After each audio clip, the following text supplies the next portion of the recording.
আমার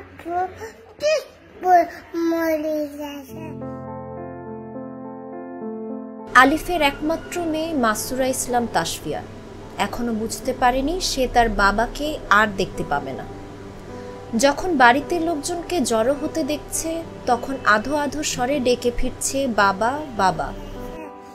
আব্বু আবার আসবে শহর থেকে? বৃহস্পতিবার সকালে নিহত আইনজীবী সাইফুল ইসলাম আলিফের শালক কাজী মাওলানা বদরুদ্দিন সাদি প্রতিবেদককে এসব কথা বলেন। তিনি বলেন, সদা হাস্যোজ্জ্বল তাসফিয়ার মন এখন দুঃখে ভরা।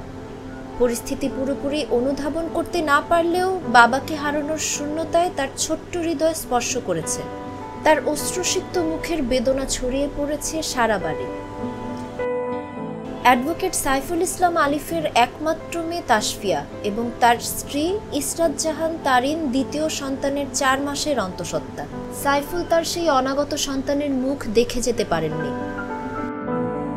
নিহত সাইফুল ইসলাম আলিফের বাড়ি চট্টগ্রামের লোহাপাড়া উপজেলার আমিরাবাদ এলাকায়।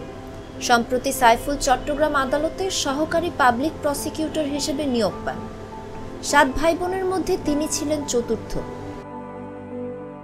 মঙ্গলবার বিকেলে চট্টগ্রাম আদালত ভবনের মূল ফটকের সামনে রঙ্গম কনভেনশন হল সংলগ্ন এলাকায় পুলিশের সঙ্গে সংঘর্ষ হয় সম্মিলিত সনাতনী জাগরণ জোটের মুখপাত্র চিন্ময় কৃষ্ণদাস ব্রহ্মচারের অনুসারীদের। এ সময় চিন্ময়ের অনুসারীরা আইনজীবী সাইফুল ইসলামকে কুপিয়ে হত্যা করে। পুলিশ জানিয়েছে আইনজীবী হত্যায় জড়িত 8 জনকে গ্রেফতার করা হয়েছে।